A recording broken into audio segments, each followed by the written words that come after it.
안녕하세요. 성공예감 이대호입니다.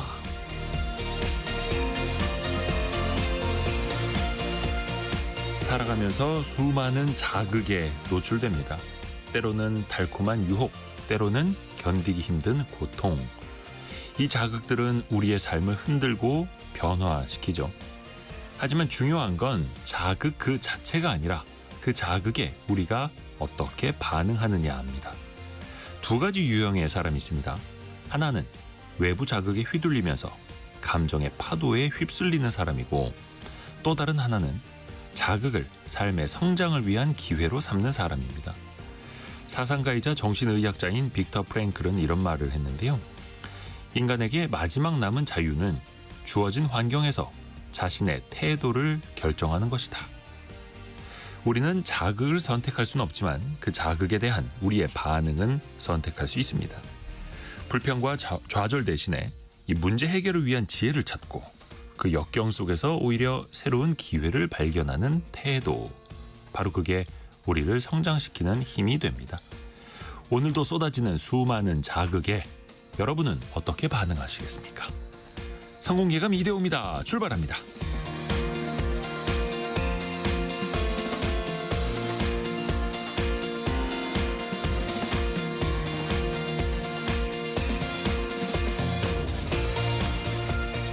안녕하세요. 이대호입니다. 자, 7월 9일 수요일 아침입니다. 강훈필 님이 오프닝 들으시면서 행복의 역치를 낮추는 게 좋다라고 말씀해 주셨네요. 맞는 말씀입니다. 말씀있습니다. 아주 작은 걸로도 행복을 느끼는 그쪽의 역치는 낮출수록 좋죠. 오늘의 경제 상식 퀴즈도 나가는데요. 이게 언젠가 우리에게 다 또 필요한 것이기도 합니다.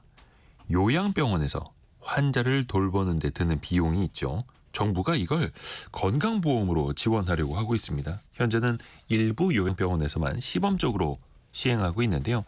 약 5년 뒤부터는 이걸 본사업으로 전환할 예정이라고 하는데요. 그렇게 되면 가족이나 환자가 부담하던 요양병원에서의 돌봄 비용 그 일부를 건강보험으로 충당할 수 있게 되는 거죠. 그런데 역시나 재정이 과연 버틸 수 있을 것인가, 지원 대상을 어디까지 선정해야 할 것인가, 과제로, 숙제로 남아있죠. 병원에서 보호자 대신 전문 인력이 환자를 돌보는 데 들어가는 비용을 세 글자로 뭐라고 할까요? 간병인에게 드려야 하는 비용. 강력한 힌트가 될 겁니다. 네. 짧은 문자 50원, 긴 문자 100원이 드는 샵 9730 혹은 비용이 들지 않은 KBS 콩이 열려 있고요.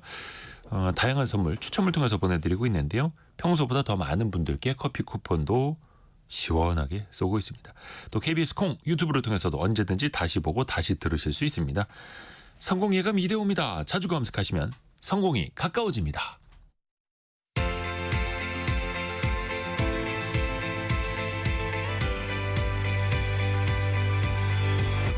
KBS 1라디오 성공예감 이대호입니다. 5502님이 손님이 성공예감을 강력하게 추천해 주셔서 듣는다고 하셨네요. 그 손님에게 좀 서비스 좀 많이 내어드리십시오. 아주 훌륭하신 손님이 오셨네요. 근데 정답을 요양급여라고 보내주셔가지고 요거는 오답이고요. 세 글자입니다. 오늘의 정답은. 오늘의 경제 뉴스도 들어보시죠. 동아일보 백상경 기자, 연합인포맥스 서영태 기자와 함께합니다. 안녕하세요. 네, 안녕하세요. 자, 백상경 기자는 어떤 거 준비했나요? 네, 원래 오늘부터 적용될 수 있었던 그 트럼프 행정부의 상호 관세 지금 8월 1일로 미뤄졌는데요. 네. 현재 협상 분위기 먼저 전해드리고요. 다음은 이 지역주택조합이 이번에 제도 도입 45년 만에 대수술이 이루어질 전망이다. 관련해서 소식 전해드리겠습니다. 네, 서영태 기자는요? 네, 그 삼성전자가 디지털 헬스케어 기업을 또 인수를 했습니다. 네. 이 소식 들려드리고 또 최저임금 협상 이어지고 있는데 어떤 상황인지 이것까지 또 전해드리겠습니다. 네, 좋습니다. 자, 백상경 기자에게 갑니다. 오늘이 7월 9일입니다. 네. 그 4월 초에 90일 동안 유예한다고 했었던 그 90일이 이제 지났는데, 그래서 트럼프 대통령도 8월 1일로 어떻게 보면 이제 서한을 보낸 나라에 대해서 8월 1일부터 상호 관세를 물리겠다라고 했었는데, 네. 이거를 또 뭐 미룰 수도 있다라고 했다가 또 아니라고 했다가 네. 지금 뭐가 맞는 겁니까? D-Day가 굉장히 혼란스럽게 계속 교차를 하고 있어서 많이 헷갈리실 것 같습니다. 예. 근데 지금 관세 시한은 일단은 8월 1일로 못 박혀 있는 상태인데요. 지금 트럼프 행정부에서 결국은 이제 무역 적자 줄이겠다라고 하면서 상호 관세를 가지고 계속해서 이 무역 상대국들을 압박을 하고 있습니다. 근데 이제 우리나라와 일본을 비롯한 14개국에 관세 서한을 보내서 지금 시기를 8월 1일로 지금 한 차례 미룬 바가 있죠. 근데 당일에는 또 이 서한을 보낸 당일에는 이 날짜는 100% 확보하지 않고 만약 상대국이 더 나은 제안을 가져오고 내가 그 제안을 마음에 들어 하면 뭐 그렇게 좀 뭐 연기를 할 수도 있다라는 뉘앙스로 얘기를 했는데 이후에는 또 이 관세 부과 시점은 고정돼 있고 연기되지 않을 거라고 하면서 좀 말을 또 바꿨습니다. 연장은 허용되지 않을 것이다 이런 표현도 썼고요. 그래서 이게 결국은 그 시점을 두고 계속해서 전략적인 모호성을 가지고 오히려 이제 상대방이 좀 더 많은 것을 내놓게끔 하는 전형적인 지금 트럼프 스타일의 협상이다라고 볼 수가 있겠고 이 시점이 지금 뭐 이렇게 못 박혀 있느냐, 유동적이느냐 이건 사실 전적으로 트럼프 입에 계속 의존을 해야 되는 상황이잖아요. 네. 그래서 이런 것들을 본인 주도로 좀 가져가기 위한 어떤 계속 흐름으로 좀 보입니다. 지금 트럼프 행정부에서는요, 지금 의약품, 반도체 몇몇 다른 것들에 대한 관세를 발표할 것이다라고도 했는데요. 반도체에 대한 구체적인 관세율과 발표 시기 그리고 관세 부과 시점에 대해서는 지금 언급하지 않은 상태입니다. 네. 의약품과 관련해서는요, 1년이나 1년 반 이후 그러니까 외국에 있는 제약사들이 미국으로 생산 시설을 이전하고 나면 매우 높은 관세율 200% 정도가 부과될 것이다. 이런 이야기도 했습니다. 또 미국으로 수입되는 구리에 대한 관세를 발표할 것이라면서요. 관세율은 50%가 될 것이다. 이런 얘기도 꺼냈고요. 제약회사들 공장마저도 미국에다 지어라. 이건 예고가 많이 됐던 거니까. 네. 제약회사들의 주가는 큰 충격은 없었는데 구리에 대해서 관세율이 50%나 물릴 거다라고 하면서 구리 선물 가격도 밤사이 10%나 급등했더라고요. 맞습니다. 사상 최고치로 구리 가격이 지금 뛰어 있는 상태입니다. 자, 그러면 일단 우리 정부는 미국과 이 협상을 어떻게 이어갈 것인가 이걸 봐야 하는데요. 현재 어디까지 어떻게 진척됐을까요? 네, 지금 정부 대표단이 계속 미국에서 설득을 이어가고 있습니다. 어제는요, 여한구 통상교섭본부장이 하워드 러트닉 미국 상무부 장관을 직접 만나서 다시금 이야기를 나눴습니다. 핵심은 자동차나 철강 같은 우리 주력 수출품에 매겨진 이 미국의 품목 관세를 좀 완화해달라 이런 요청들이었는데요. 특히나 한국이 한미 제조업 협력에 얼마나 적극적인지 이런 것들을 다시 한번 강조를 하면서 경쟁국들에 비해 불리하지 않게 오히려 좀 우호적인 대우를 해달라라고 강하게 요청을 한 것으로 전해졌습니다. 우리 협상단은 이 관세가 발효되기 전에 어떻게든 더 유리한 조건을 끌어내기 위해서 계속 미국에 머물면서 막판 협상을 이어갈 예정이고요. 근데 지금 트럼프 대통령 같은 경우는 지금 관세 얘기를 한 데다가 또 이제 어제 한국의 방위비 얘기를 꺼냈습니다. 한국은 자국의 방위비를 스스로 부담해야 한다라는 말로 지금 이 이슈를 꺼냈는데요. 사실 방위비 부담을 하고 있는데 이것들을 조금 주한미군 이 주둔 비용 이슈를 좀 더 끌어가려는 그런 모습들로 해석이 되고 있습니다. 이 관세 협상이 또 어떻게 되느냐에 따라서 우리의 수출 또 경기 자체도 좌우될 수 있을 테고요. KDI가 관련된 진단을 내놨네요. 네, KDI에서 이 7월 경제 동향 보고서를 발표를 했습니다. 우리 경제가 아직 낮은 수준의 경기 국면에 머물러 있다라고 진단을 했는데요. 그러니까 뭐 한마디로 경기가 좀처럼 지금 살아나지 못하고 있다라는 겁니다. 건설업 부진이 워낙 심각한 상태고요. 미국과의 지금 이런 통상 문제까지 겹쳐 있는 상황입니다. 그래서 제조업 그리고 수출에 큰 부담이 가해지고 있는 것들이고요. 이런 것들이 반영된 결과라고 보면 될 것 같습니다. 보고서에 따르면 이 5월 같은 경우는 전산업 생산이 1년 전보다 줄어들었고요. 특히 건설업 같은 경우는 거의 마이너스 20% 정도로 위축세입니다. 제조업도 이 조정 국면에 들어간 상황이고요. 수출 같은 경우에 6월 들어서 4% 정도 증가를 하면서 전월에 지금 마이너스였는데 일부 회복 조짐이 좀 보였습니다. 근데 이것도 사실은 이제 선박 수출 한 품목이 거의 65% 넘게 일시적으로 급증한 영향입니다. 그러니까 다른 부문에서 그만큼 빠졌고 지금 선박 수출 하나가 견인한 게 거의 4% 정도 되는 것들이 내용들이라서요. 좀 실질적인 회복이다 이렇게 평가하기는 좀 어렵다는 것들이고요. 대미 수출은 다 자동차 관세 부담이 계속 이렇게 압박이 가해지면서 1.9% 증가한 데 그쳤고요. 대중 수출도 반도체 쪽에서 부진하면서 소폭 감소하는 모습 보였습니다. 그나마 긍정적인 게 소비자 심리 지수가 꽤 올랐다라는 건데요. 고금리 기조가 좀 완화가 되고 추경 예산도 좀 편성이 되면서 앞으로 이런 것들이 좀 소비 회복에 긍정적으로 작용을 할 수 있다. 이런 기대감이 있습니다. 그래도 전체적으로 보면 경기 흐름이 당분간 획기적으로 나아지기는 어려울 것이다. 이게 KDI의 진단입니다. 자, 이제 서영태 기자 준비한 소식 들어볼게요. 어제 삼성전자가 잠정 실적 2분기가 발표했는데 네. 굉장히 부진했고 네. 또 거의 동시에 M&A 관련된 소식도 하나 발표를 했어요. 네, 뭐 본업은 좀 부진했지만은 그래도 신사업 찾아가는 건데 지금 건강관리 쪽에 신경을 쓰고 있습니다. 디지털 헬스케어 기업을 인수했는데 미국 네. 회사인 젤스라는 회사예요. 뭐 수천억 원 수준으로 알려졌는데 인수 금액이요. 네. 당국 심사를 거쳐서 올해 내로 인수를 끝낼 예정입니다. 이 젤스가 그 플랫폼 기업인데 뭐 미국의 주요 대형 병원 그리고 500여 개 병원 이 젤스라는 걸 쓴다고 합니다.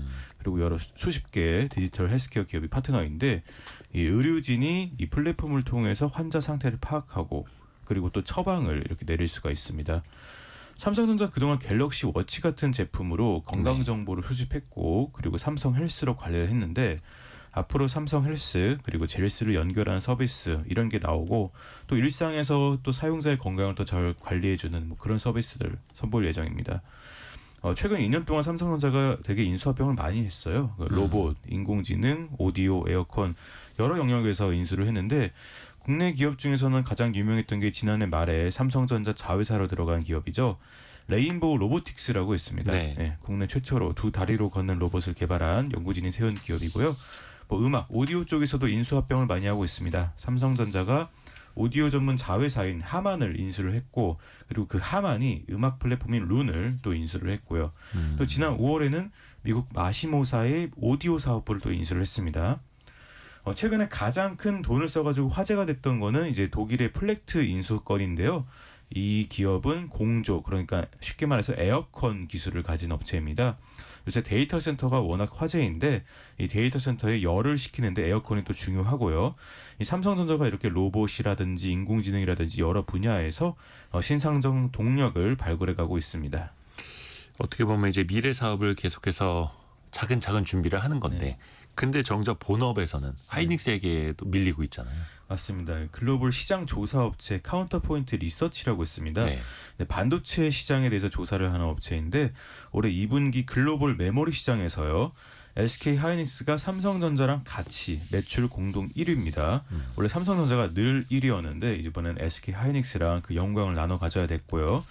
또 SK 하이닉스가 지난 1분기에 디램 시장에서 처음으로 삼성전자를 제쳤거든요. 그러면서 1위를 했는데 이번에 2분기에는 전체 메모리 시장에서도 선두권에 올랐습니다. 원래 만년 2위였던 SK 하이닉스가 이 인공지능 메모리 HBM이라고도 많이 알려져 있죠. 이 네. 인공지능 메모리 시장에서 주도권을 잡은 결과인데 하이닉스가 탄탄한 기술을 바탕으로 이 HBM 시장에서 삼성전자를 훌쩍 앞서가고 있습니다. 반면에 삼성전자는 반도체 사업에서 고전을 면치 못하고 있는데요. 어제 브리핑 시간에 소개해드렸는데 네. 2분기 영업이익이 4조 6천입니다. 작년 2분기 절반도 안 되고요. 업계에서는 하반기에 인공지능 반도체 시장, 그러니까 HBM 시장 흐름, 그리고 HBM 생산 역량에 따라서 삼성대 하이닉스 이 경쟁 구도가 어떻게 될까 또 바뀔 것이다. 뭐 이렇게 보고 있습니다. 이미 뭐 반도체 분야에서는 하이닉스가 압도적으로 앞서가고 있죠. 삼성전자를. 네. 오죽하면 2분기 실적 전망치만 비교해 보면은 삼성전자가 하이닉스의 절반밖에 안 되는 수준으로 나오고 있으니까요. 삼성전자가 시가총액이 한 360조 원, 하이닉스는 한 204조 원 정도 현재 되네요. 자, 백상경 기자 준비한 소식 들어볼게요. 지역주택조합 여기 진짜 막 소송도 많고 막 네. 복마전이잖아요. 정부가 이 제도를 좀 들여다본다고요? 네, 이게 굉장히 진짜 오랜 시간 동안 문제가 됐었던 네. 지역주택조합입니다. 그래서 이번에 좀 그 대선이 치러지는 과정에서도 지역주택조합 관련한 이야기들이 좀 나왔었고요. 지금 정부가 이 본격적으로 이 부분에 대해서 들여다보기 시작한 것으로 해석을 할 수 있습니다. 네. 지금 국토부에 따르면 지금 전국에 등록된 지역주택조합 600여 곳이 있는데요. 있는데요. 이 중에서 거의 30%가 넘는 조합에서 민원이나 법적 분쟁이 지금 발생을 하고 있는 것으로 나타났습니다. 민원을 포함한 분쟁 건수도 거의 300건 가까이 됐고요. 구체적인 사례를 좀 보면 또 상황이 좀 더 심각합니다. 한 조합 같은 경우는요, 소속 구청에서 일부 조합원, 그러니까 이미 조합원인데 이 조합원들의 자격이 부적격이다라고 통보를 했습니다. 그러니까 조합원이 안 돼야 되는데 이 통보를 조합에서 받았는데도 이걸 이 조합원들한테 알려주지 않고 계속해서 이 분담금을 받았습니다. 그리고 나중에 이 조합원들이 내가 부적격이었는데 분담금을 왜 계속 받아갔느냐, 이걸 나중에 알게 돼서 환불을 해달라라고 요구를 했는데 이 돈을 돌려주지 않아서 문제가 됐고요. 다른 조합장 같은 경우는 지정이 돼 있는 신탁 계좌가 아니라 다른 은행 계좌로 가입비를 받은 사실이 드러났습니다. 네. 그래서 횡령, 배임 혐의로 경찰에 고발까지가 됐고요. 또 이런 식으로 지금 조합 운영이 부실하거나 조합원이 돈을 돌려받지 못하는 사례들이 곳곳에서 벌어지고 있는 상황입니다. 특히나 분쟁이 많은 지역이 서울인데요. 서울에서만 110여 개의 지금 지역주택 조합이 있고요. 이 중에서 무려 63곳이 분쟁을 겪고 있습니다. 거의 절반을 훌쩍 넘는 수치고요. 경기도 광주 쪽에서도 굉장히 많은 문제들이 있다라고 합니다. 여기저기에서. 그래서 왜 지주택이라고 하는데 막 원수에게 추천하라 막 이런 네. 말도 있고, 이거를 구조적으로 한번 들여다볼까요? 지주택, 이 지역주택 조합이 도대체 뭐기에 왜 이렇게 구조적으로 문제가 끊이지를 않는 건지. 사실은 이제 취지 자체는 굉장히 좋습니다. 그 지역에 살고 있던 사람, 집을 가진 사람들이 돈을 모아가지고 자기들이 이미 지금 토지를 어느 정도 확보한 상태잖아요. 그래서 그 땅을 같이 사들여가지고 여기다가 뭐 딱히 이제 다른 시행사들을 뭐 이렇게 끼우지 않고 본인들이 조합을 결성을 해서 자기 집을 지어서 뭐 들어간다, 이런 개념이라서 사실 뭐 그 구조만 놓고 보면 굉장히 이상적입니다. 그래서 실제로 이제 실무적으로 보면 6개월 이상 같은 지역에 거주하는 무주택자나 전용 면적 85제곱미터 이하의 집을 가진 사람들이 모여서 스스로 조합을 만들고 땅을 직접 사서 아파트를 짓고 분양을 받는 제도입니다. 그러니까 이렇게 취지는 원래 좋은데요.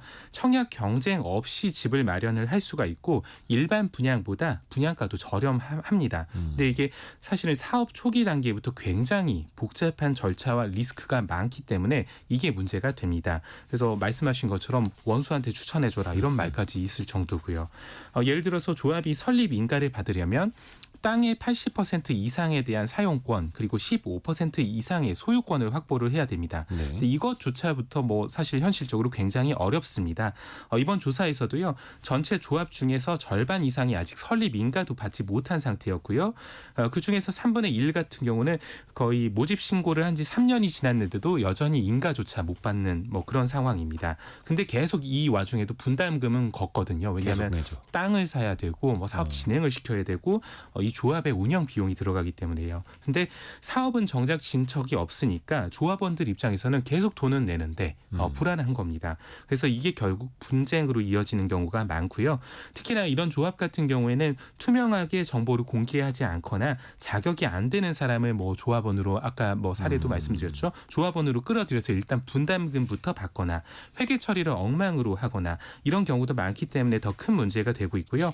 사업이 그래서 성공한 사례들도 있고요. 사실 이제 저도 이제 예전에 지역주택 조합으로 지은 아파트에 살아본 적도 있거든요. 그래서 그쪽에서 원래 이 사업을 같이 참여했던 분들의 경우에는 좀 만족도가 굉장히 컸습니다. 성공하면. 네, 성공을 한 경우에요. 네. 근데 보통은 문제가 생긴 경우가 훨씬 이렇게 문제가 크게 나타나기 때문에 이런 것들이 많이 드러나는 상황입니다. 그래서 왜 지주택 성공 신화라고 하지 않습니까? 네. 잘된 것들. 그러면 정부는 이 제도를 지금 어떻게 바꾸겠다는 거예요?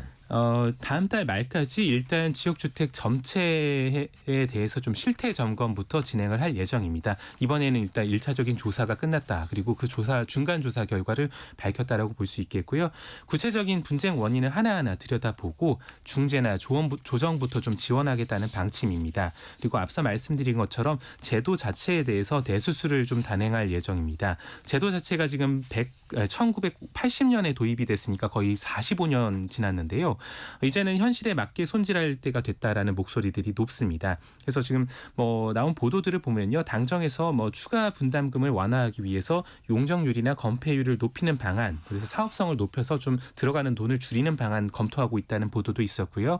인허가 기간을 단축하는 신속 인허가제 도입 같은 경우는 대선 공약에도 있었어요. 그래서 또 이런 부분이 검토가 되고 있고요. 그리고 공공지원 재개발로 전환을 하거나 지주택 사업 시행자의 자본금 기준을 확대하거나 조합원의 탈퇴 요건 같은 것들을 완화하거나 공공지원을 강화하는 등 이런 다양한 좀 방안들이 거론되고 있는 상황입니다. 또 예치금 관리 강화, 그리고 사업성 검토 의무화, 회계 투명성 제고 이런 조치도 시급하다는 지적들이 계속 있는데요. 어쨌든 사람들이 조합을 꾸려서 땅을 사고 내 집을 짓는다라는 본연의 제도 취지가 잘 살아날 수 있도록 좀 어떤 변화 가져갈지 지켜봐야 될 것 같습니다. 자, 서영태 기자에게 갑니다. 내년도 최저임금 사용자 측과 노동자 측의 간극이 조금은 좁혀졌어요. 네, 어제 10번째 회의가 이어졌는데 8차 수정안까지 나왔습니다. 노동계 시급 1만 900원, 경영계는 1만 180원을 제시했습니다. 이 격차가 720원으로 좁혀졌고요. 네. 노동계는 마지막까지 타협하지 않겠다. 경영계는 급격한 인상으로 수많은 소상공인이 폐업할 수 있다. 이렇게 말하면서 팽팽한 기싸움을 보였는데 이 간격이 좁혀지지 않자 공익위원들이 심의 촉진 구간을 제시했습니다. 이 구간의 하한선이 1만 210원인데요. 네. 올해 최저임금에서 1.8% 오른 건데 올해 소비자 물가 상승률 전망치를 반영한 것이고요. 그리고 상한선인 1만 440원은요. 올해 대비 4.1% 높아진 건데 올해 국민경제 생산성 상승률 전망치인 2.2% 그리고 2022년, 2024년 누적 소비자 물가 상승률 그리고 최저임금 인상률의 차이인 1.9%를 더한 것이라고 밝혔습니다. 내일 열릴 전원회의 때 이 구간에서 수정안을 제시하고 심의를 마무리하겠다는 입장인데요. 다음 달 5일까지 고시를 해야 하기에 이번 주까지는 결론이 내려져야 합니다. 17년 만에 노사공 합의로 최저임금이 정해질 수 있게 하겠다는 건데 최저임금 제도로 시행한 1988년 이후 노사 합의로 결정된 게 7번밖에 없습니다. 지난해 최저임금 결정은 공익위원이 제시한 협상 범위에서 표결로 처리됐었는데 그래서 노사 간 공감대가 부족하고 정당성에 문제가 있다. 이런 이야기가 나왔습니다. 올해는 명분과 수용성을 모두 고려한 절충점이 노사 합의에 의해 도출돼야 한다는 인식이 위원회 안팎에서 나오고 있습니다. 근데 공익위원들이 제시한 하한이 1.8% 인상, 상한으로 봐도 4.1% 인상이네요. 예. 근데 이게 사실 이재명 정부 들어서 첫 번째 최저임금 결정인데 이것도 참 상징성이라는 게 있지 않습니까? 네, 그 첫 해의 인상률이 앞으로 5년간의 노동 정책이 어떻게 갈까 이 방향성을 가늠하는 지표로 해석이 되는데요. 역대 정부를 보면 문재인 정부는 첫 해 때 2018년이죠. 인상률이 근 10년간 최고 수준인 16.4%였습니다. 반대로 윤석열 정부 첫 해인 2023년에는 5%밖에 안 됐고요. 근데 또 이재명 정부가 노동 존중을 내세우고 있으니까 노동계 기대감이 있는데요. 네. 이재명 정부가 주 4.5일제나 정년 연장, 근로기준법 확대 이런 노동 공약을 내세우고 있잖아요. 그래서 정부 내에서도 첫 해 인상률이 지나치게 낮으면은 이 노동 정책에 대해서 좀 신뢰도가 금이 갈 수 있으니까 또 신경을 쓰고 있다고는 합니다. 하지만 경제 여건이 만만치가 않잖아요. 물가가 워낙 고물가고 수출이 부진하고 또 자영업자의 폐업이 늘고 있고 또 중소기업 하시는 분들 인건비도 많이 부담되고 뭐 이런 것들을 다 고려를 하면은 노동계가 바랐던 그 두 자릿수 인상률은 어렵고 그래서 노동계도 그래서 목표를 한 자릿수로 낮춘 거고요. 뭐 일각에서는 여러저런 경제 상황을 고려하면 한 자릿수 초반대 인상률이 가능하다는 분석이 나오는데요. 네. 뭐 여러 가지 고물가라든가 소상공인의 지불 능력 이런 것들을 고려한 전망입니다. 이게 근데 조만간 결정될 것 같아요. 그렇죠? 네. 또 결정이 되면 또 저희도 알려드리겠습니다. 예. 연합인포맥스 서영태 기자, 동아일보 백상경 기자 함께했습니다. 고맙습니다. 네, 감사합니다.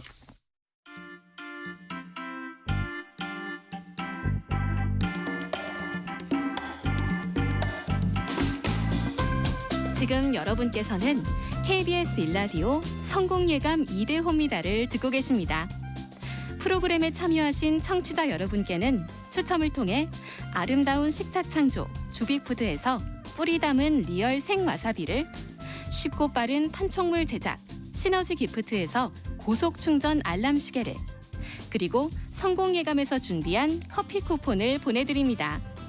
당첨자는 성공예감 2대 홈미다 홈페이지에서 확인하세요. 경제상식 퀴즈. 정답은 세 글자인데요. 세 글자. 환자를 간병할 때 들어가는 비용이 있죠. 생업 때문에 혹은 육체적으로 힘에 겨워서 가족들이 직접 돌보는 게 참 쉽지 않습니다. 그래서 전문 인력을 많이 활용하는데요. 그 비용이 만만치 않아요. 또 초고령 사회가 되면서 이 비용이 더 많이 들 수밖에 없고 해서 정부가요 2029년까지 4조 3천억 원의 예산을 투입해서 요양병원을 중심으로 이 비용을 지원하는 사업을 확대한다라고 하는데요. 연간 2조 1천억 원을 들여서 본 사업을 운영할 계획이라고 합니다. 그게 2030년부터 그렇게 시작될 걸로 현재로서는 예상이 되는데요. 지금까지는 환자나 가족이 이거를 부담을 했다면 앞으로는 국가가 보조하겠다 이런 취지인데요. 그 세 글자 정답 보내주시면 됩니다. 3759님이 주방에서 일하는데 40도가 넘어서 숨이 막히네요. 커피 주시면 숨이 뻥 뚫릴 것 같아요. 안 보내드릴 수가 없네요. 3759님 정답도 세 글자 맞춰주셨고요. 이동현님은 치료비보다 이게 더 들지요 이렇게 말씀해 주셨고요. 김영란님은 받지 말자 이것 세 글자 건강 88 아예 받을 일 자체가 없으면 좋다는 거겠죠. 예. 근데 또 이제 정부에서는 보조를 해줄 수밖에 없는 또 그렇게 부담이 커져가는 게 사실이고요.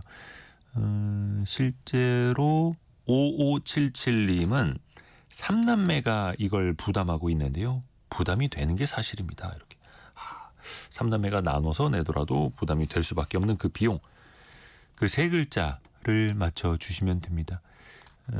짧은 문자 50원 긴 문자 100원이 드는 샵 9730 그리고 KBS 콩으로 참여해 주시면 됩니다.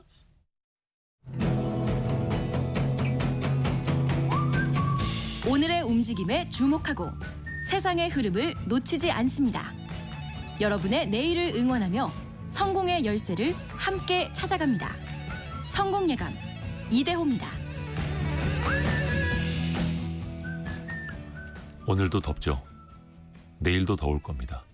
근데 너무 빨리 너무 많이 더워진 것 같아요. 어제도 낮에 나가니까 숨이 턱턱 막히더라고요.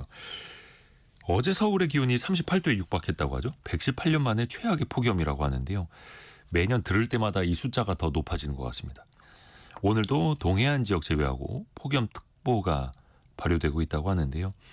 특히 건설 현장이나 농장이나 혹은 택배 배달하시는 분들 계속해서 야외에서 노동하시는 분들은 얼마나 힘드실까요? 직업환경의학 전문의와 함께 이야기를 들어보겠습니다. 일환경 건강센터의 류현철 이사장과 함께합니다. 이사장님 안녕하세요. 네, 안녕하세요. 작년에 보니까요. 온열 질환 때문에 산업재해로 인정받은 사람이 63명에 달한다고 하더라고요. 이게 네네. 더위로 인한 사고 이게 왜 계속 반복되는 걸까요? 이게 지금 기후는 위기라고 할 만큼 날로 변해 가는데요. 네. 법제도가 지체되어 있기 때문인 것 같아요. 이제 과거에 이렇게 굴뚝 산업 시대의 위험 요인이나 고용 구조를 중심으로 현행 산업안전보건 법령들이 만들어져 있기 때문에 네네. 기후 위기라든가 첨단 산업 기술 같은 새로운 위험 요인에 대응하기 좀 어렵습니다. 그런 경우에는 이제 법률이 일일이 따라가지 못하더라도 그런 생긴 일정한 공백지대를 촘촘한 행정으로 좀 메꾸고 이렇게 해야 되는데요. 그것도 좀 미비한 상황에서 위험에 대해서 이제 적극적인 대처를 하기보다는 법에 나와 있는 규제 리스트 정도만 지키는 또 기업의 안전보건 관행이 겹치면서 계속 반복되고 있다고 생각이 듭니다. 온열 증상, 이 질환, 이 증상은 어떻게 나타나는 겁니까? 이게 이제 폭염이나 더위에 적응하는 가장 중요한 생리적 반응이 체온 조절 중추가 작동을 해가지고요. 말초혈관을 확장시키고 모공을 열어서 땀을 내면서 체온을 떨어뜨리는 거거든요. 네. 그런데 이제 더위가 지속되면 생리적 반응이 과도해가지고 땀을 너무 많이 흘리면서 인체에 필요한 전해질 같이 빠져나갑니다. 그러면 이제 이때는 피로하다든가 탈진한다든가 하는 이제 소위 말하는 일사병 단계거든요. 네. 열탈진이라고 하기도 하고요. 이때는 이제 그늘에서 쉬어주고 수분 공급해 주면 대부분 좋아지는데요. 이 단계를 넘어서서 생리적 부하가 계속 오게 되면 아하. 체온 조절 중추가 망가지고 오작동하게 됩니다. 이러면 인체에 필요한 체온 조절을 해야 되는 작동, 가장 중요한 땀이 나는 것 자체가 멈춰버리게 돼요. 그러면 이제 인체의 체내 체온이 걷잡을 수 없이 40도 이상 높아지게 되고요. 그러면 생명 유지에 필수적인 대사에 관여하는 것들도 단백질을 중심으로 한 효소 성분들인데 이게 변성이 되게 돼요. 그럼 이 단계에는 되게 치명적이게 되고 이때부터는 열사병이라고 부르게 되는 거거든요.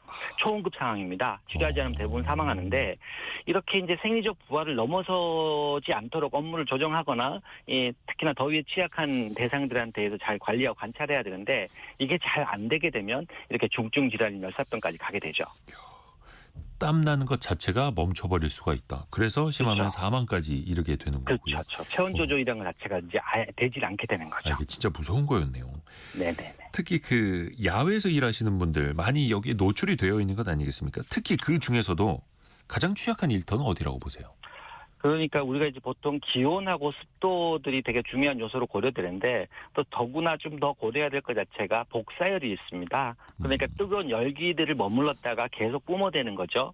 그런 경우는 더 위험해지는데 이런 것이 이제 콘크리트나 철근 구조물에서 작업하게 되는 건설 현장이라든가 또 헬멧이나 라이더복 입고 일하는 배달 라이더들은 아스팔트 도로에서 또 이런 그 복사에 노출되게 되고요. 네. 또 거대한 철판으로 배를 건조하는 조선소라든가 그늘도 없는 논밭에서 이제 그 올라오는 계속 복사해를 맞아야 되는 농촌 현장들이 더 위험하다고 볼 수 있겠죠.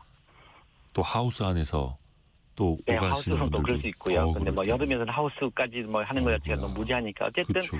하우스가 아니더라도 땅바닥에서 올라온 복사를 그대로 마주하면서 일하게 되면 그것도 위험합니다. 그 가건물 같은 경우에서도 이렇게 안에서 농작물 처리하시는 분들 계시는데 그렇죠. 거기도 굉장히 위험하죠. 환기시설도 안 돼 있고 냉방시설도 없다 그러면 되게 위험하겠죠. 이게 실내라고 해서 안심할 수도 없잖아요. 그렇죠. 이미 이제 오래전부터 고열 작업이라고 분류되어 있는 이런 데는 이제 용광로 같은 곳이 있는 것은 이미 법적으로 관리를 좀 촘촘하게 하고 있는데요. 네. 실내에 그 외의 실내에도 이제 환기가 안 이루어지고 냉방시설이 미비하면 뭐 공장, 일선의 공장 또 물류센터도 이런 냉방시설 미비한 경우가 많거든요. 위험합니다. 그리고 내연기관인 자동차들이 계속 수시로 들어드는 대형마트 주차장 그리고 계속 이제 뜨거운 화기를 가지고 조리하는 급식실 노동자들, 그리고 냉방 시설이 잘 없는 이동 통로라든가 뭐 창고 이런 데도 청소하는 구역을 청소하는 노동자들 있지 않습니까? 모두 온열 질환 위험 높다고 볼 수 있겠죠. 그러게요. 이 주변에서 뿜어내는 열기들도 같이 더해지고 있는 거고. 그렇죠. 근데 사실 이런 폭염 속에서도 또 일을 할 수밖에 없는 구조적이고 또 현실적인 이유가 있잖아요. 그렇죠. 당장 이제 공사 기일이나 납기 기한이 정해져 있으면 촉박하게 이제 기간들을 엄수해야 되잖아요. 그러면 무더위 속 노동을 강요받는 경우가 많고요. 또 하루하루 일당으로 생계를 유지하는 건설 노동자라든가 뭐 배달 라이더들 이런 분들도 이제 생계를 위해서 무더위 속 노동을 감수하게 되고요. 노업 노동자들도 마찬가지로 해당 시기마다 수행해야 되는 농작업을 또 피할 수가 없습니다. 그런데 이렇게 힘들고 어려운 일일수록 네. 고용이 불안정하거나 이런 노동자들이 배치되는 경우가 많죠. 그러니까 하청업체, 비정규직, 아르바이트, 그리고 무엇보다도 이주 노동자들 이렇게 작업 환경에 대한 개선을 요구하기가 어려운 불안정하고 권한이 좀 적은 노동자들이 더 위험해지는 이런 구조에 놓여 있다고 봅니다. 하준규 님이 실내인데 주물 공장은 너무 덥습니다. 환기도 잘 안 되고요. 그렇죠. 철까지 이렇게 뜨거운 철을 또 다루시는 분들. 그렇죠. 근데 이게 그렇죠. 네. 정부도 그렇고 지자체별로도 그렇고 폭염에 대응하는 가이드라인이 있다면서요. 네네. 이게 현장에서는 잘 지켜질까요? 이 고용노동부에서도 매년 이제 기본 수칙을 내고요. 올해도 5대 기본 수칙이라 그래서 뭐 깨끗하고 시원한 물 공급해라, 에어컨 등 통풍장치 이용해서라도 바람과 그늘 제공하고 체감 온도가 31도 이상이면 적절하게 휴식하고 그 33도 이상이면 매시간 뭐 2시간 이내 20분 휴식하고 보냉 장구를 줘라. 온열 질환 발생하면 119 신고해 응급 조치를 해라라고 하고 있는데 이게 사실 말 그대로 권고 조치입니다. 네. 그러다 보니까 현장에서는 이제 법률적 규정이 아닌 권고사항에 대해서는 안전보건 관행이 잘 그렇게 지키지 않아도 별다른 처벌이 없으니까 이런 부분들을 잘 이렇게 따르지 않는 경우가 많습니다. 이런 문제들은 이제 건설 현장 노동자들이 매년 뭐 증언대회나 뭐 토론을 통해서 문제를 제기해 오고 있기도 합니다. 근데 이게 권고를 넘어서서 아예 작업을 중지하는 규정도 있지 않았었나요? 있습니다. 이제 포괄적으로 작업 중지 규정은 급박한 위험이 있으면 어떤 조건에서라도 폭염뿐만 아니라 다 할 수 있는데요. 예. 이게 고용노동부에서 2025년에 이제 원활지원 예방 조치 지침을 내놨었는데요. 사업주가 중지하라는 언급은 간단하게 있습니다만 이 급박한 위험이라는 기준에 대해서 이야기를 안 하고 있어요. 그리고 또 노동자들이 작업을 중지할 수 있는 권리에 대해서 언급을 안 하고 있는데요. 사실 이게 조금 후퇴한 건데 2024년에는 예방 지침을 보면 35도 이상 체감 온도가 35도 이상 되면 네. 무더위 시간대 불가피한 경우 제외하고는 어계 작업을 중지해라. 네. 체감 온도가 38도 넘어가게 되면 재난안전관리 외에 어계 작업 중지해라. 이런 게 이제 권고 조치지만 기준을 제시하고 있거든요. 네. 근데 이제 올해 나온 것은 이것조차도 없죠.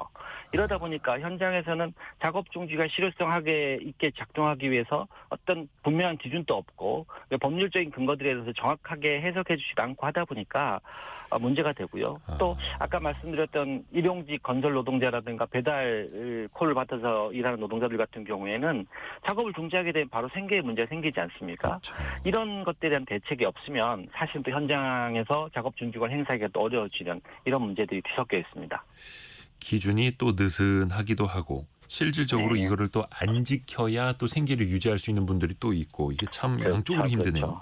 그렇죠. 네. 근데 이제 갈수록 폭염의 강도도 심해지고 있고 온도 높아지고 있고 또 폭염이 오는 시기도 앞당겨지고 있잖아요. 네네. 근데 지금 우리에게 적용되는 이 기준이라는 게 또 너무 옛날 거라면서요. 그렇죠. 뭐 사실은 좀 답답한 일인데요. 이게 좀 이런 이야기하기 좀 그렇습니다만 안전보건 행정의 능력이 조금 역량이 좀 부족한 거 아닐까, 뭐 무능력한 게 아닐까 걱정도 되고 또 이제 이런 문제들에 대해서는 이제 사회적으로 미리 폭염이 닥치기 전에 공론장에서 대안을 논의해야 되는데 사실 언론도 그렇고 정치권도 그렇고 폭염 시기만 반짝이 관심을 가지고 있다가 제대로 된 대안 마련들도 없는 상태에서 폭염이 또 사그러지면 관심을 꺼버리고 이런 것들도 사실은 좀 문제적이라고 생각이 좀 들기도 해요. 사회적 관심이 좀 계속 유지되고 대안이 마련될 때까지 좀 논의를 계속 했으면 좋겠다는 생각이 좀 듭니다. 그래서 그 휴식을 의무화하는 방안도 나왔었다고 하는데 네네. 이게 원래는 지난달에 시행을 하려고 했었던 건데 물거품이 됐다 하더라고요. 왜 그랬을까요? 그렇죠. 이게 사실 원래 이게 6월 1일에 산업안전보건법 제39조 보건조치에서 사업주가 폭염 한파에 대한 건강장애에 대해서 예방조치를 반드시 하도록 법이 이미 개정됐습니다. 네. 이를 준수하지 않게 되면 처벌도 할 수 있거든요. 네. 그런데 이 산업안전보건법이 바뀌었지만 이 보건조치를 하려면 그러면 구체적인 것들을 어떻게 해야 되느냐라는 것은 사실 고용노동부령인 산업안전보건 규준에 관한 규칙이 나와야 되거든요. 원래 1월 달에 이미 입법 예고가 돼 있었는데요. 예. 폭염기가 임박했던 6월에 규제개혁위원회에서 제동을 걸었습니다. 예, 이유가 체감온도가 33도 이상 되면 노동자들에게 2시간에 20분의 휴게 시간을 의무화한다. 이게 기업들에 부담을 준다는 이유였거든요.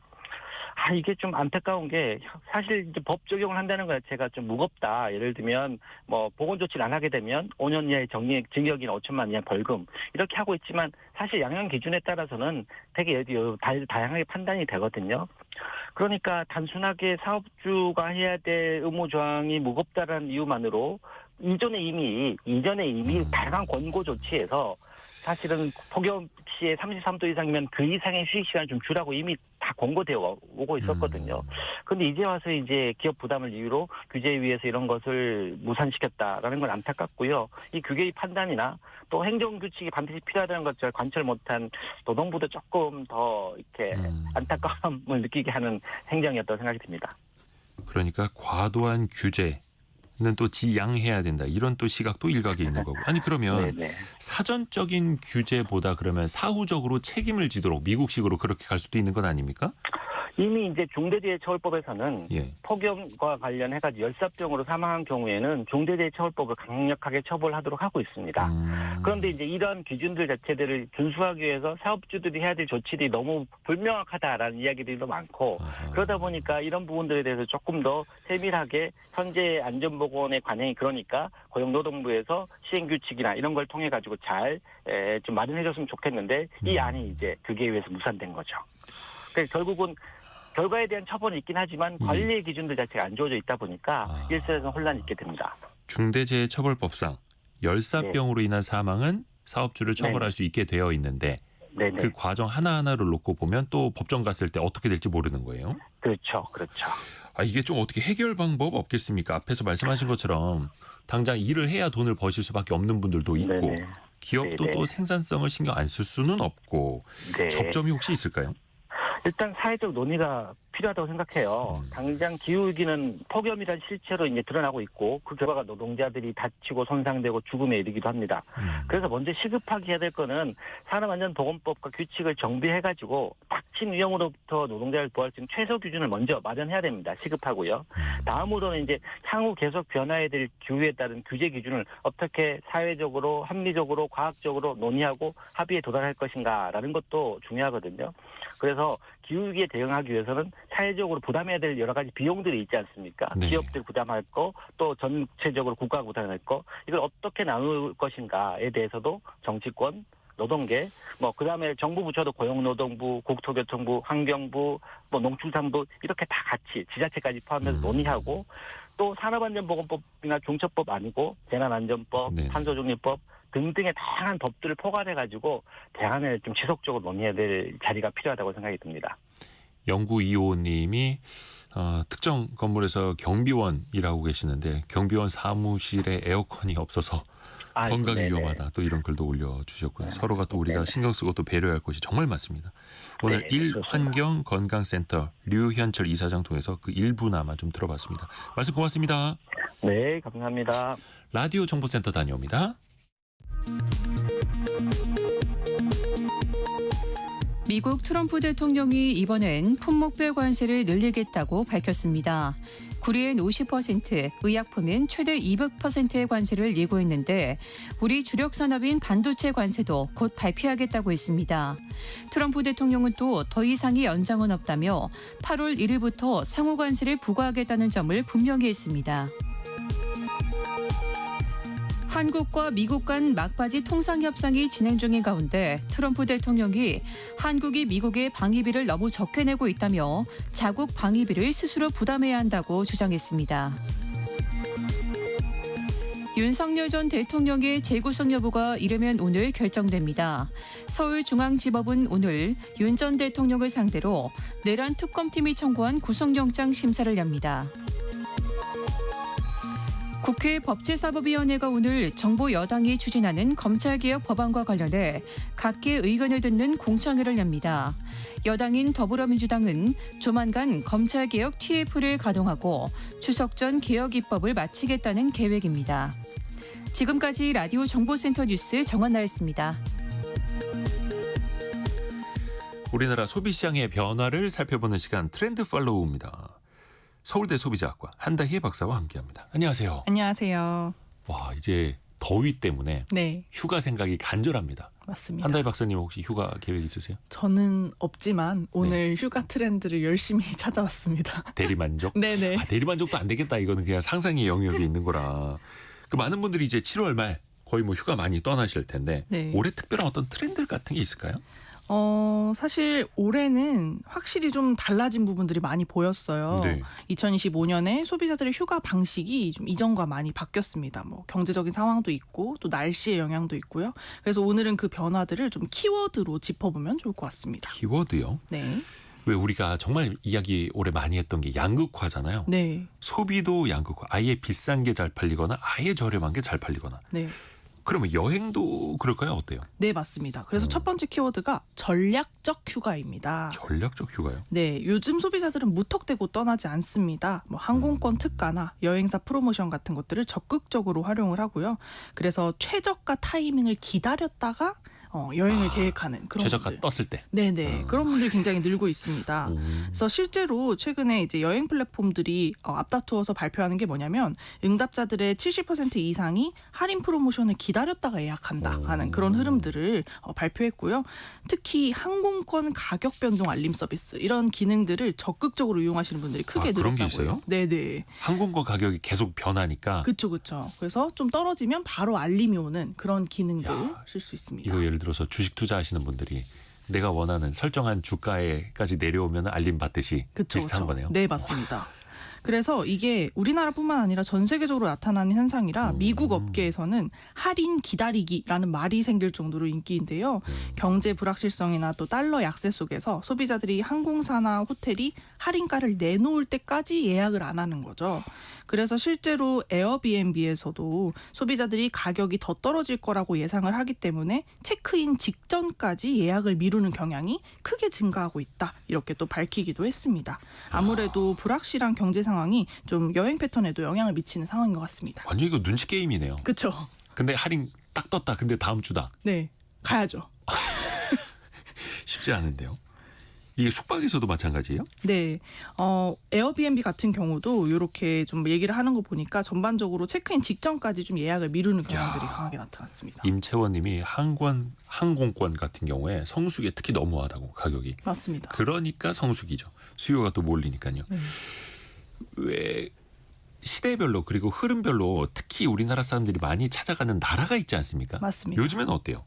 우리가 전통적으로 일본, 태국, 베트남 이런 가까운 해외가 아무래도 인기였는데 최근에 좀 떠오르는 여행지가 있어요. 특히 젊은 세대, 이 G세대 사이에서 급부상중인 여행지가 바로 상하이입니다. 중국 상하이요? 네네. 최근 인스타그램이나 유튜브에서 이 상하이 여행 브이로그를 정말 많이 볼 수 있는데요. 그렇다더라고요. 네, 이 트립닷컴이라는 여행 플랫폼에 따르면 올해 초부터 이 상하이가 도쿄 다음으로 2위를 기록하기도 했고요. 또 올해 5월 초에 황금연휴 있었잖아요. 그때도 상하이 항공권 예약 순위가 3위로 뛰었다고 합니다. 왜 이렇게 상하이 여행이 급증했나 하고 보면 네. 무비자 입국 정책 때문입니다. 작년 11월 8일부터 이런 정책이 2025년 연말까지 한시적으로 한국에 허용을 했는데 이 정책 발표 이후에 효과가 바로 나타난 거죠. 그리고 갔다 오신 분들 이야기를 들어보면 상하이가 좀 기술이 굉장히 발전한 도시이기 때문에 AI 로봇이 카페를 뭐 한다든지 아니면 QR 기반의 결제 시스템이 굉장히 잘 발달되어 있다든지 또 먹거리도 풍부하다든지 이런 식으로 갈 이유가 충분하다라는 반응이 많습니다. 이야, 그러니까 요즘에 진짜 그 상하이 찾아가시는 분들이 물가도 싸고 네. 그런데 진짜 옛날의 중국이 아니고 그렇죠. 많이 변했다. 선진국 같다. 이런 말씀도 많이 하시더라고요.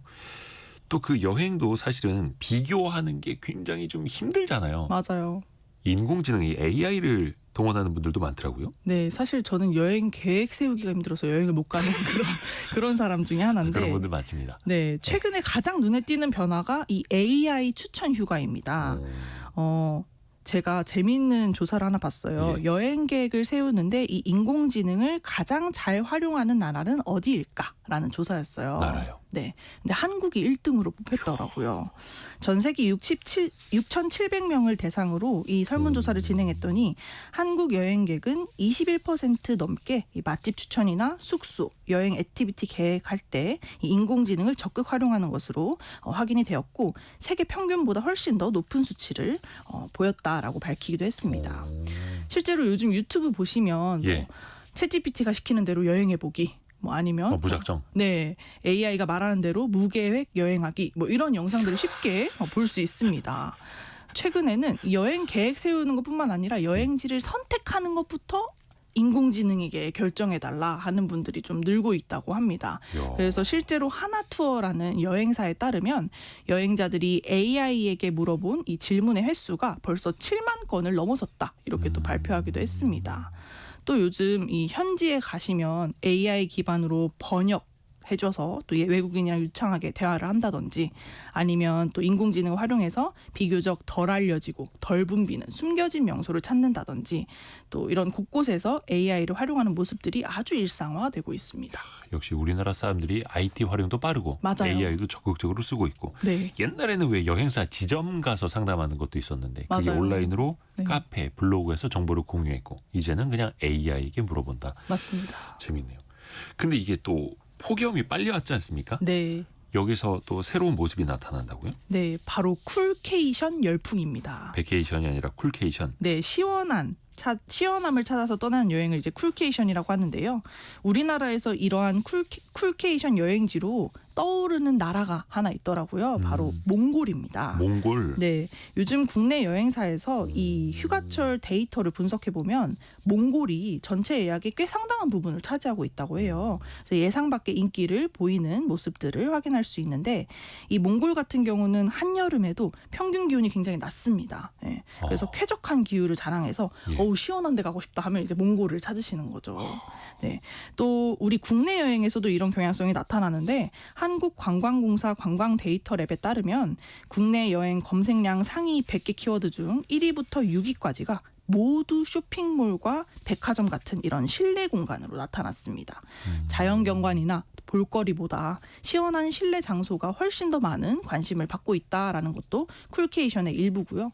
이야. 또 제가 재미있게 본 것이 이 야간 여행이 증가하고 있다 하는 건데요. 예. 낮엔 너무 덥잖아요. 그래서 돌아다니지 못해요. 그러다 보니까 이른 아침이나 밤 시간대 여행을 굉장히 선호하는 경향성이 나타나고 있다 해서 한국 소비자의 절반 이상이 높은 낮 기온을 피하고자 이 이른 아침이나 밤에 활동할 계획이라고 밝힌 그런 설문조사도 있었습니다. 그래서 왜 피서라고 하지 않습니까? 피서 간다고. 그렇죠, 그렇죠. 그래서 업계에서도 요즘은 야경 투어, 또 일출 트레킹 이런 식으로 다양한 시간대별 상품들이 확대되는 추세입니다.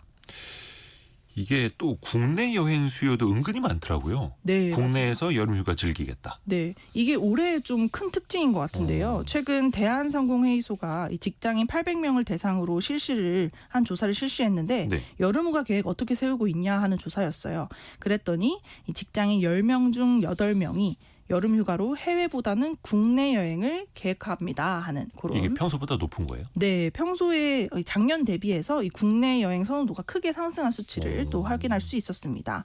그래서 왜 이런 국내 여행을 즐기냐 하고 봤더니 저활동 고휴식 휴가를 즐기고 싶다라는 반응이 압도적이었습니다.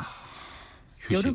여름 휴가에서 사실 이 휴식을 가장 지금 원하고 있다는 거예요, 사람들이. 그래서 힐링, 충분한 휴식 이런 것들은 사실 굳이 멀리 가지 않고도 집 근처에서나 국내에서 충분히 즐길 수 있기 때문에 이런 에너지를 재충전하려는 모습이 증가하고 있다는 것도 좀 눈여겨볼 만한 점입니다. 근데 그 휴식을 취하러 가서 계속해서 스마트폰 보고 있고 그쵸. 이러면 안 됩니다. 이번 주 참 별책 부록이 그 휴식을 어떻게 제대로 할 수 있을 것인가 그 내용도 있거든요. 주말에는 별책 부록 통해서 휴식을 제대로 즐기는 방법도 한번 들어보시길 바라겠습니다. 벌써 시간이 다 됐네요. 네네. 아 이거 막 마음속으로 여행 막 떠나려고 했었는데 예, 한다혜 박사님을 보내야겠습니다. 서울대 소비자과 한다혜 박사였습니다. 고맙습니다. 감사합니다. 저희가 2부에서는요. 돈줄남, 돈줄 상담소 김경필 멘토와 함께 돌아옵니다. 주 6일 동안 생산직으로 열심히 일하는 30대 여성의 사연인데요. 열심히 일을 하는데 대부분 써버린다고 하네요. 오늘 좀 돈줄이 많이 나올 것 같은데요. 잠시 뉴스 들으시고요. 10시 5분에 금방 다시 뵙겠습니다.